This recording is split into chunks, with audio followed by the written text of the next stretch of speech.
The idea hit me as I was pouring my morning coffee. Sandra had been distant lately, not cold, just somewhere else. It was subtle at first. Shorter hugs, a distracted smile when we talked, and that faraway look in her eyes when she thought I wasn't paying attention. It wasn't like her. Sandra had always been the kind of woman who could light up a room just by walking into it. For the past 10 years, she'd been the anchor of our home, the warm center of my chaotic world. But lately, it felt like I'd been living with a shadow of her. I stared into the dark swirl of my coffee, willing myself to think of something, anything, that might shake her out of this funk. And then it came to me, simple but perfect. A surprise lunch. Sandra loved little gestures, and we hadn't done something spontaneous in forever. Between my demanding job at the architectural firm and her endless responsibilities at the nonprofit she managed, our lives had become one big routine. Maybe this could be the spark we needed. The plan formed quickly in my mind. I'd swing by her favorite cafe, the quaint little place with the ivy-covered walls and the cozy outdoor patio. She always raved about the salmon salad there, and I could already picture her smile, warm, genuine, the way it used to be. When she saw me walk in, the thought of it filled me with a kind of boyish excitement. I couldn't wait to see her face light up. By mid-morning, I was in my car, the box of chocolates I'd picked up from a local artisan shop sitting in the passenger seat. It felt good to be doing something for her, something unexpected. I knew how much she loved surprises, at least she used to. The drive to the cafe was short, the streets buzzing with the usual weekday energy. I could almost hear Sandra's laugh in my head as I navigated the familiar route.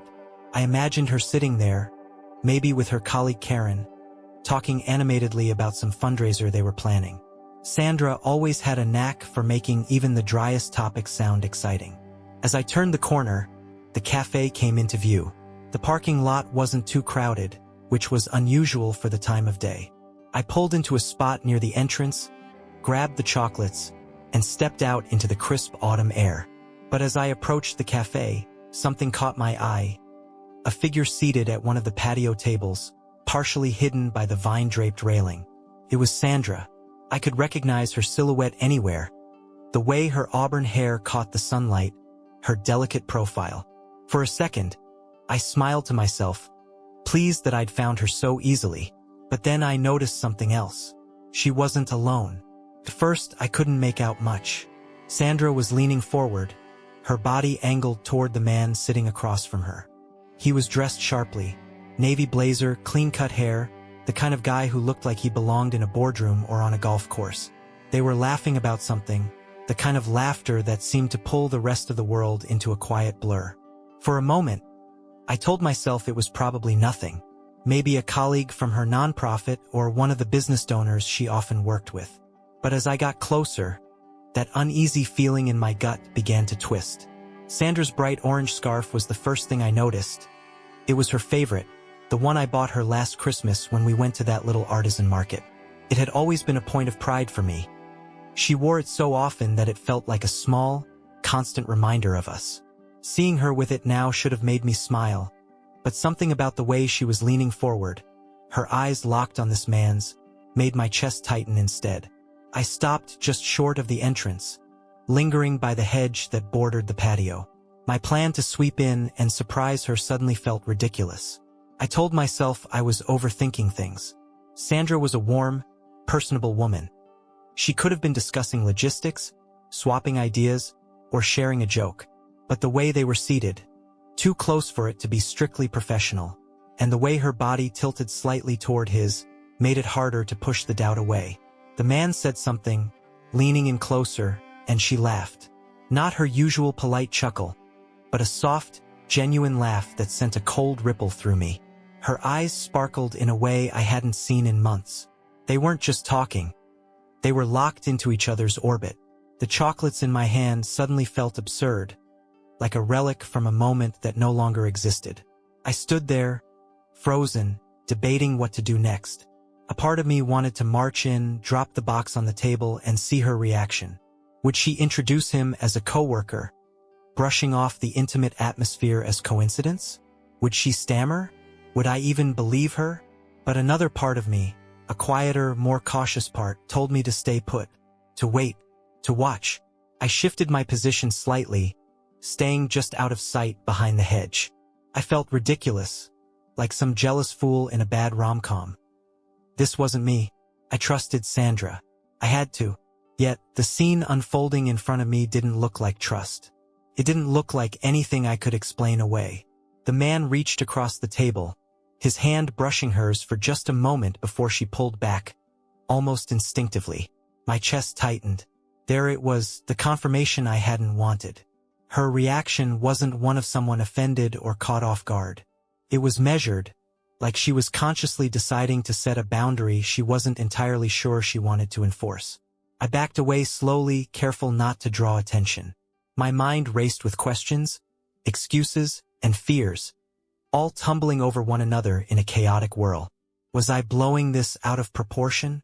Was it innocent, harmless? Or was this the shadow I'd been sensing for weeks, finally taking shape? As I reached my car, my phone buzzed in my pocket. I fished it out with trembling hands, half expecting it to be Sandra with some excuse or explanation that would make this entire moment vanish. But it wasn't her. It was Karen, Sandra's closest friend and confidant. The text was short, almost casual. "Hey, just wanted to remind you about tonight. I'll see you both at 7. I stared at the screen, the words blurring as my mind tried to catch up. Sandra hadn't mentioned anything about plans tonight. What was this about? And why hadn't she told me? The uneasiness in my gut grew sharper, more insistent. Whatever was happening at that cafe wasn't just a random lunch. It was the beginning of something I wasn't sure I wanted to uncover. Sitting in my car, I debated what to do next. Every instinct screamed at me to march in there, demand an explanation, and put an end to the growing storm in my head. But something held me back, the need for clarity. I wasn't ready to confront her yet, not until I had something concrete. If I barged in now, she'd have an easy out. A rehearsed explanation, a convenient excuse, and I'd leave none the wiser. No, I needed to see how far this would go. With a deep breath, I stepped out of the car and walked to the café's entrance.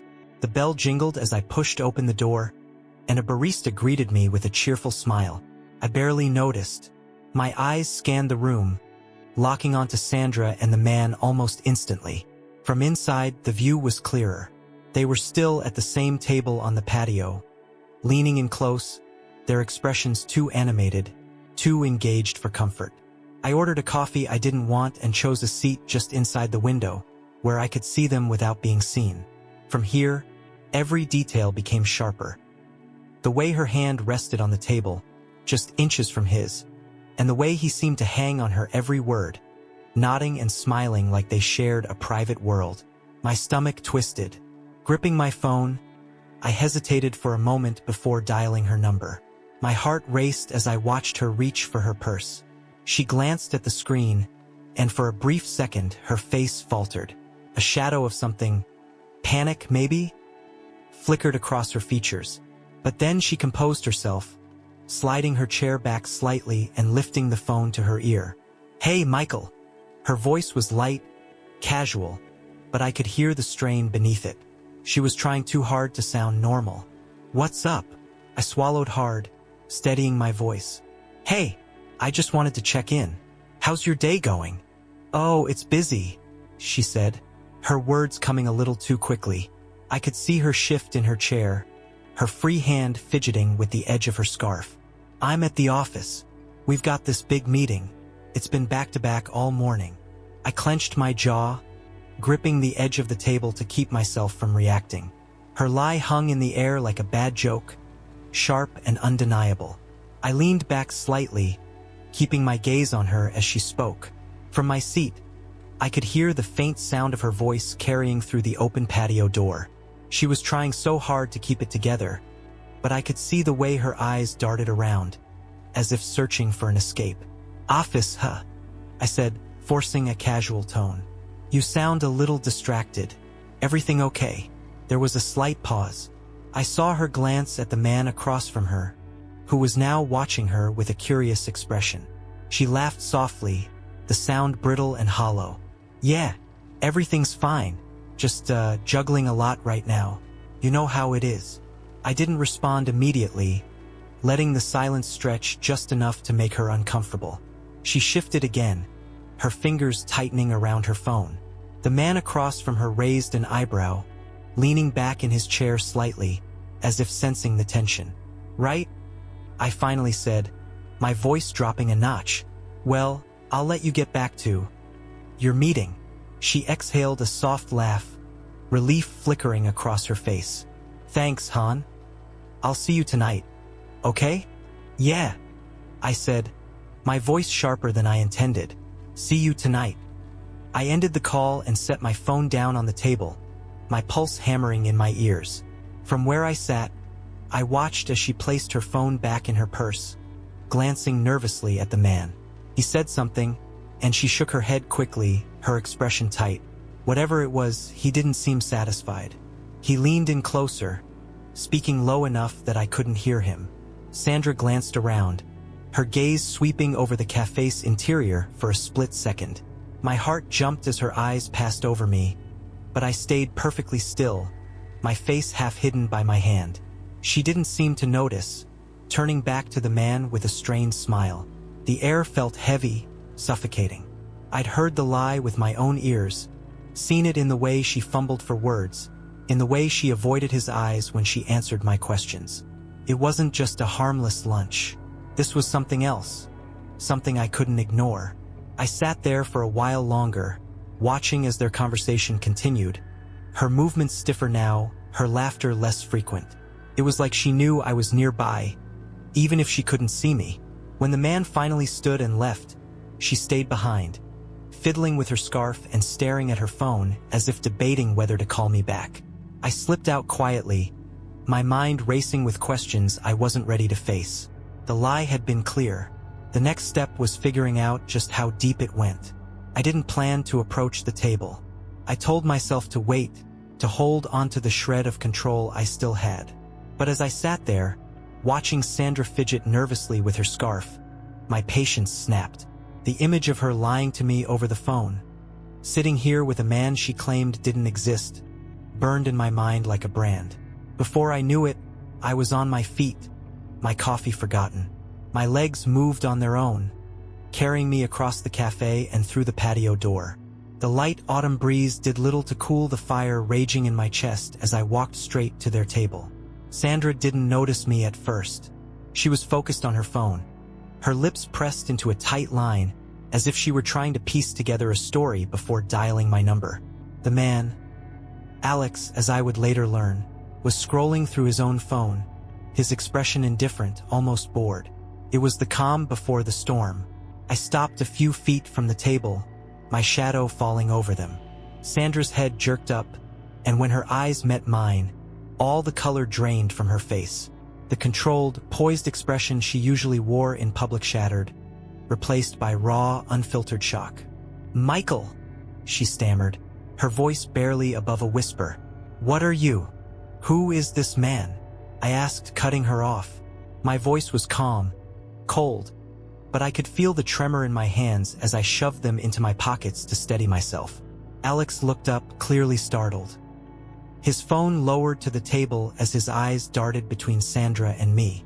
He didn't say a word, but the confusion etched across his face told me he hadn't expected this confrontation either. Sandra opened her mouth, closed it, then forced a strained laugh. "Michael, this is ridiculous. This is Alex, a friend from work." I tilted my head, narrowing my eyes.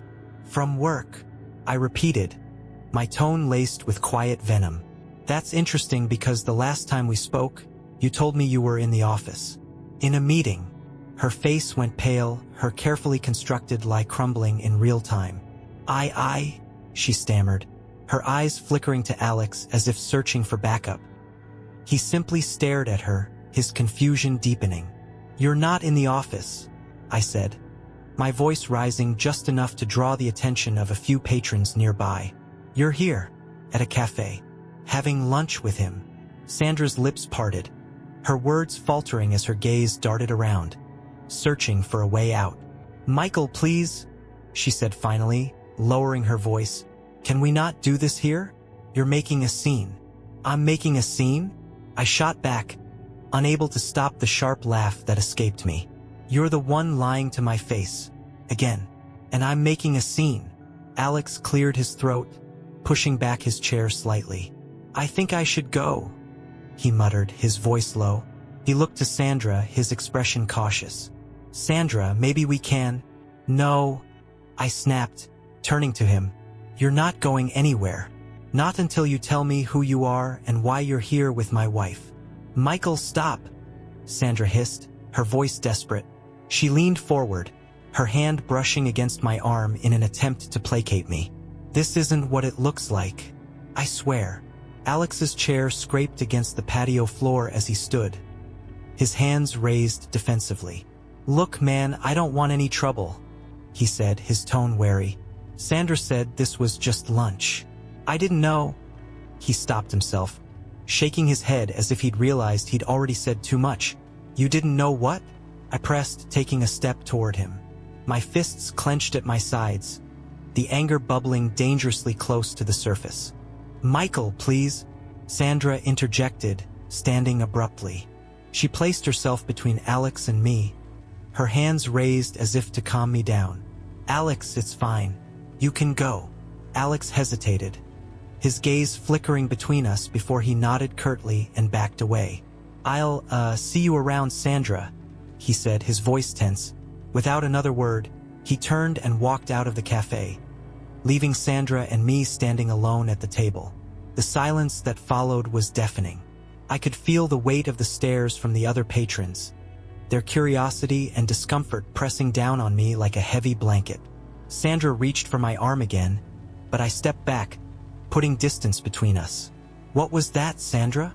I asked, my voice quieter now but no less sharp. "Who is he? And don't you dare tell me he's just a friend." Her lips trembled, her carefully composed facade unraveling as she met my gaze. For a moment, she looked like she might break, the truth finally spilling out. But then, just as quickly, her expression hardened. "You're overreacting," she said, crossing her arms defensively. "Alex is just a colleague. We were discussing a project, that's all."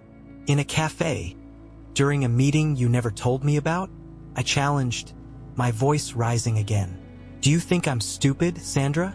She flinched at my words, her defiance faltering. But she didn't answer. She couldn't. And in that moment, I realized this was only the beginning. The drive home was a blur. Sandra had insisted on taking her own car, claiming she needed time to cool off. But I knew it was an excuse to avoid me. My hands gripped the steering wheel so tightly my knuckles turned white, my mind replaying every second of that scene at the cafe. Her words, her lies, the way Alex looked at her. It all felt like a weight pressing against my chest, threatening to suffocate me. When I finally stepped through the front door, the house felt eerily quiet, the kind of silence that made every creak and sigh of the walls sound like an accusation. I dropped my keys on the counter and stood there for a moment, staring at nothing.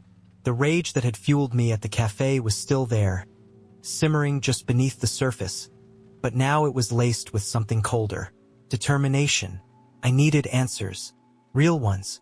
Not Sandra's half-hearted excuses. Not the lies she stumbled over as she tried to deflect. If she wasn't going to tell me the truth, I'd find it myself. My eyes landed on her laptop, sitting in its usual spot on the dining room table. She rarely moved it. Her work files, spreadsheets, and emails were always just a few clicks away.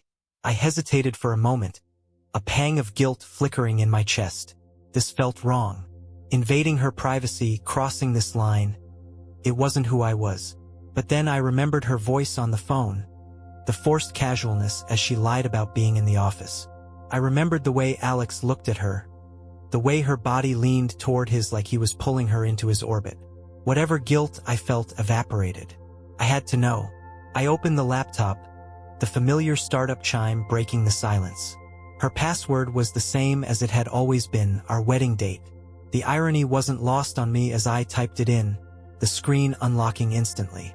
Her desktop was cluttered with folders, documents, and photos, but my attention went straight to the email app pinned at the bottom. It opened without a hitch.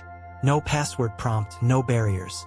I told myself it was just curiosity at first, that I wasn't expecting to find anything incriminating.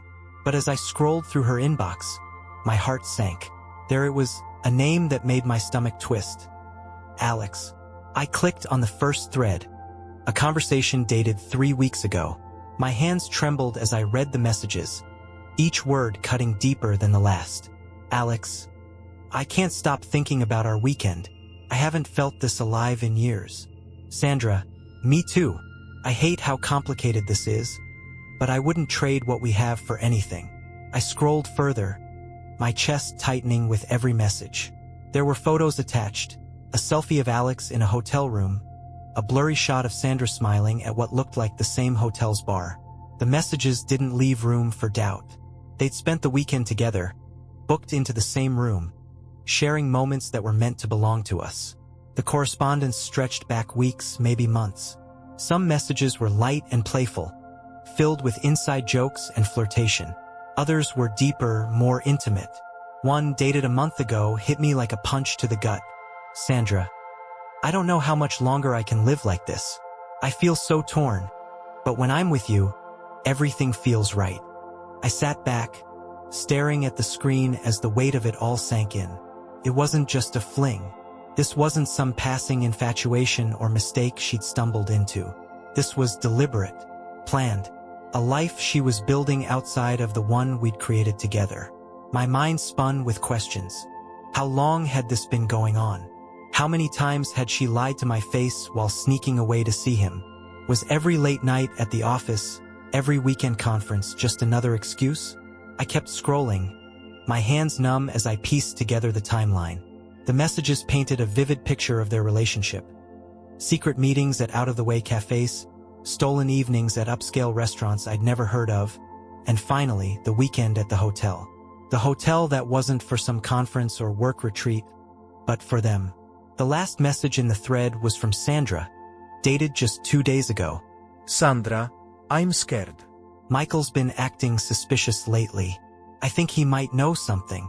The laptop screen blurred as tears welled in my eyes. This wasn't just a betrayal of our marriage.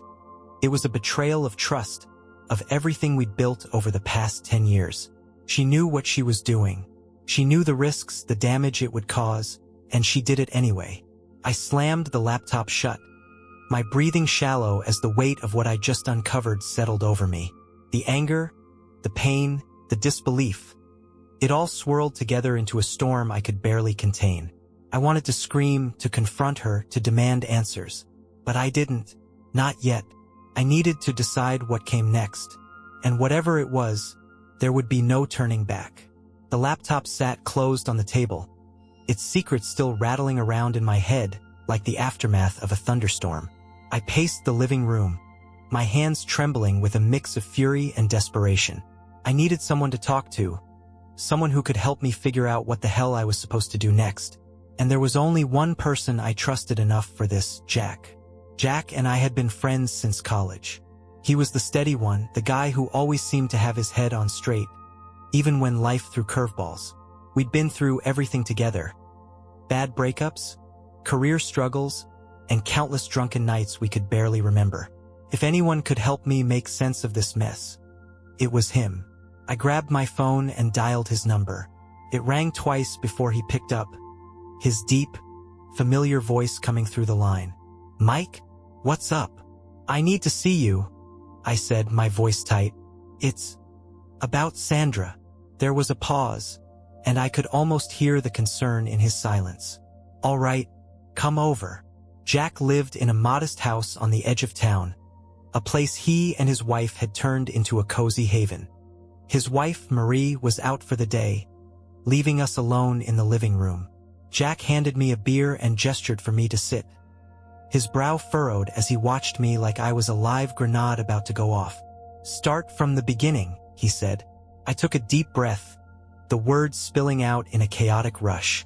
The cafe, the confrontation, the laptop, the emails, everything. By the time I finished, Jack was leaning back in his chair, his expression grim. "Damn, Mike," he said, running a hand through his graying hair. "That's a lot." "No kidding," I muttered. taking a long swig of my beer. What the hell am I supposed to do? Confront her? Pack my bags? Pack hers? Whoa, slow down, Jack said, holding up a hand. You've got the emails, yeah, but you don't have the full picture. You need to know what you're dealing with before you make a move. And how the hell am I supposed to do that? I snapped, the frustration bubbling to the surface. Jack leaned forward, his eyes sharp. You said she mentioned something about a conference this weekend, right? Out of town. I nodded. Yeah, 70 kilometers away. She mentioned it casually over dinner a few days ago. Then that's your answer, Jack said. You follow her. If this Alex guy is going to be there, you'll know. You'll see it with your own eyes. I hesitated, the idea sending a shiver down my spine. It felt invasive, like crossing a line I wasn't sure I could come back from. But then I thought about those emails, the weekend they'd already spent together, and the way she'd lied to my face. Okay, I said finally. We'll do it. Jack grinned, the kind of grin that told me he was already a few steps ahead. Don't worry, man. We'll keep it quiet, no drama. Just gather the evidence and go from there. The weekend came quicker than I expected. Sandra was calm, casual even, as she packed her overnight bag and kissed me on the cheek before leaving. I'll be back tomorrow evening, she said with a smile, like she wasn't walking out the door to meet someone else. As soon as she was gone, I grabbed my phone and called Jack. She just left, I said. Good. I'm outside, Jack replied. Sure enough, when I stepped onto the porch, Jack was waiting in his old pickup truck, the engine idling. I climbed in, my heart pounding as we pulled onto the road. Where's this conference supposed to be? Jack asked. A hotel just off the highway, I said. About an hour's drive. Jack nodded, his hands steady on the wheel. We'll stay back. Keep our distance. No way she'll spot us. The drive was tense, neither of us saying much as we followed the route Sandra had taken. My mind raced with every possibility, from catching her red-handed to realizing I'd misunderstood everything. But deep down, I knew I hadn't. When we reached the hotel, Jack pulled into a parking lot across the street, giving us a clear view of the entrance. We waited, my stomach churning as the minutes ticked by. And then I saw her. Sandra stepped out of her car, dressed in a fitted blazer and pencil skirt that I recognized as her presentation outfit. She grabbed her bag from the back seat, her movements brisk and purposeful. But she wasn't alone. A second car pulled in beside hers, and my chest tightened as Alex stepped out. He was dressed casually, a duffel bag slung over his shoulder. Sandra greeted him with a warm smile, the kind of smile she used to reserve for me. Jack let out a low whistle. Well, there's your guy. I couldn't speak. My jaw clenched so tightly it hurt. We watched as they walked into the hotel together, Sandra laughing at something Alex said. They didn't look like colleagues heading to a conference. They looked like a couple. What now? Jack asked, glancing at me. Now, I said, my voice cold. We wait. The parking lot was quiet except for the occasional car pulling in or out. Jack and I sat in his truck, parked in the shadows across the street from the small suburban hotel. From here, we had a clear view of the entrance. The building itself was modest, with a faded sign that read Green Haven Suites. It didn't scream luxury, but it was secluded, discreet. Exactly the kind of place someone would go to avoid prying eyes. My hands gripped the edges of my phone, my thumb hovering over the camera app. Every nerve in my body felt like it was on edge, ready to snap. Jack sat beside me, quiet but watchful, his presence steadying me even as the storm in my chest threatened to spill over. There, Jack muttered, nudging me with his elbow. I looked up just in time to see Sandra's car pulling into the lot. My stomach twisted as she parked and stepped out, smoothing her blazer and adjusting her bag over her shoulder. Her movements were calm, confident, completely at odds with the chaos swirling in my head. A moment later, another car pulled in beside hers. My breath caught in my throat as Alex stepped out, dressed casually in dark jeans and a gray button-up. He smiled as he approached Sandra, and she returned it, her face lighting up in a way I hadn't seen in months. I raised my phone, my hand trembling as I snapped a photo of the two of them. They met near the back of the parking lot, close enough to the building to be out of sight from the main road. Alex reached for her, his hand brushing her arm, and she leaned into him. It wasn't a quick or casual embrace. It lingered. "Got it," I said, my voice tight as I lowered the phone. Jack didn't say anything, but I could feel his gaze on me, measuring my reaction. Sandra and Alex pulled apart and walked toward the hotel entrance. He opened the door for her, and they disappeared inside, leaving me staring at the spot where they'd been. "You good?" Jack asked quietly. "Yeah." I lied, though my knuckles were white as I gripped the phone. We waited. The minutes stretched into an hour, every tick of the clock making my anger simmer closer to the surface. Jack tried to distract me with small talk, but I couldn't focus. My mind was fixed on what they were doing, on what I'd already seen, and the possibility of what I might see next. Finally, the glass doors swung open, and they emerged. Sandra was laughing, her hand brushing Alex's arm as they stepped out into the parking lot. They looked relaxed, happy, like they didn't have a care in the world. I raised my phone again, capturing a series of photos as they walked toward their cars. And then, just as they reached Alex's car, he turned to her.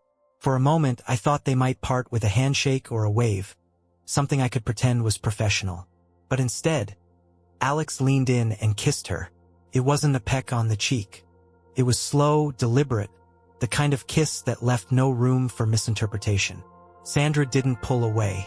She kissed him back, her hand resting lightly on his chest as if it were the most natural thing in the world.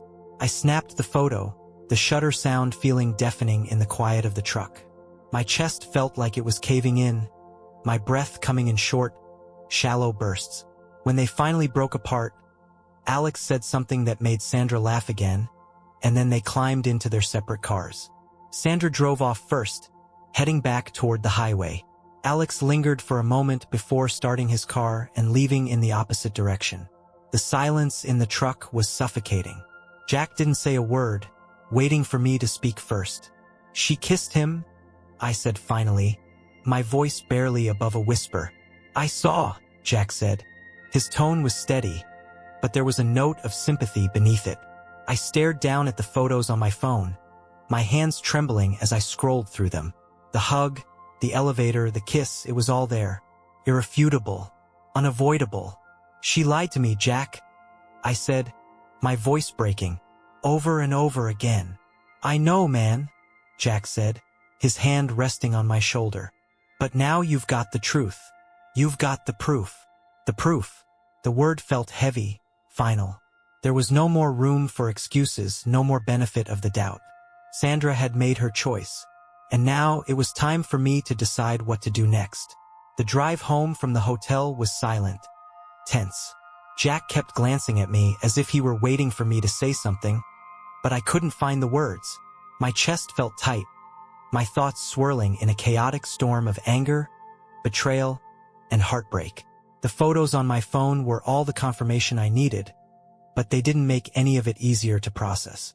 When we pulled into my driveway, Jack cut the engine and turned to me. "You know where I am if you need me," he said, his voice calm but firm. I nodded, gripping the door handle. "Thanks, Jack, for everything." He gave me a small nod, his concern evident, but he didn't push. I climbed out of the truck and walked up to the front door, my legs feeling like lead. The house was quiet, empty. It felt like a stranger's home now, the echoes of Sandra's laughter and our shared moments haunting every corner.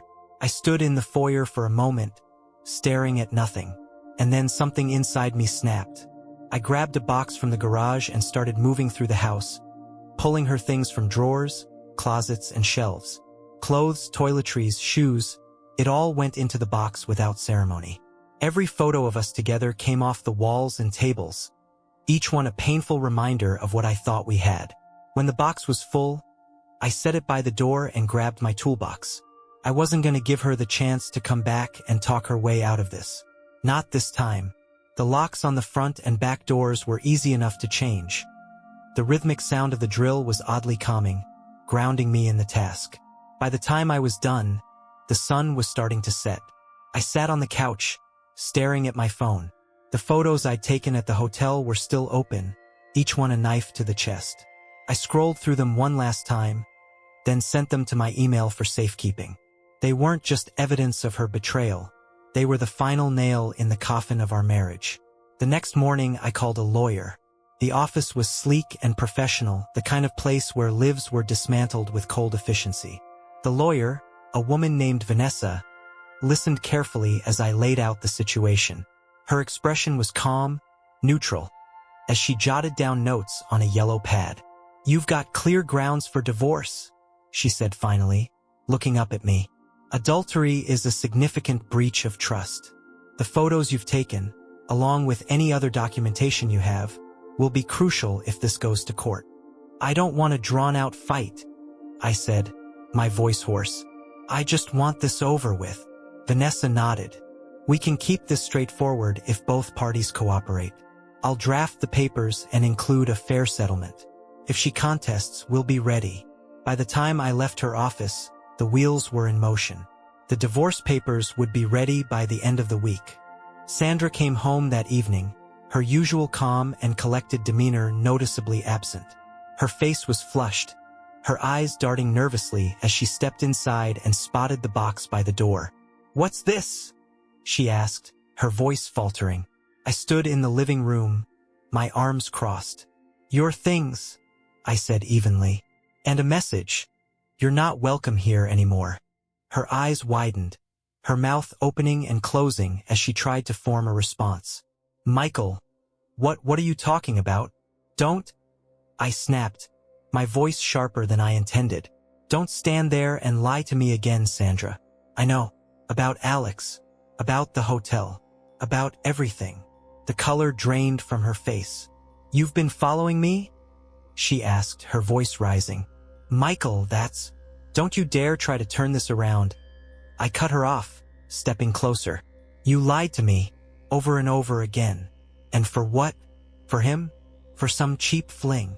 It wasn't like that," she said, her voice trembling. "Michael, please, just let me explain." "Explain," I barked, my voice trembling with barely contained anger. "What's left to explain, Sandra? I saw you. I have the photos. I read the emails. How long has this been going on? Weeks? Months?" She flinched at my words, tears welling in her eyes. I didn't mean for it to happen," she said, her voice breaking. "I was lonely, Michael. You've been so distant, so caught up in your work. I felt invisible." I stared at her, my chest tightening with a mix of anger and heartbreak. "So your solution was to betray me? To destroy everything we built?" "I didn't want to hurt you," she whispered, tears streaming down her face. "Well, congratulations," I said coldly. "You did," she sobbed, her shoulders shaking as she tried to step closer, but I held up a hand to stop her. "Sandra, it's over. I've already spoken to a lawyer. You'll be served the papers this week." Her face crumpled, her tears coming harder. "Michael, please don't do this. We can fix this. I'll end things with Alex. I'll do whatever it takes. Just give me another chance." I shook my head, the weight of her betrayal pressing down on me like a physical force. "I can't trust you, Sandra. And without trust, there's nothing left." She sank onto the couch, burying her face in her hands as she wept. I turned away, my own tears threatening to spill as I walked to the door. "This is the end, Sandra," I said quietly, my voice steady despite the ache in my chest. "You made your choice. Now I'm making mine." And with that, I walked out, leaving behind the woman I thought I'd spend the rest of my life with.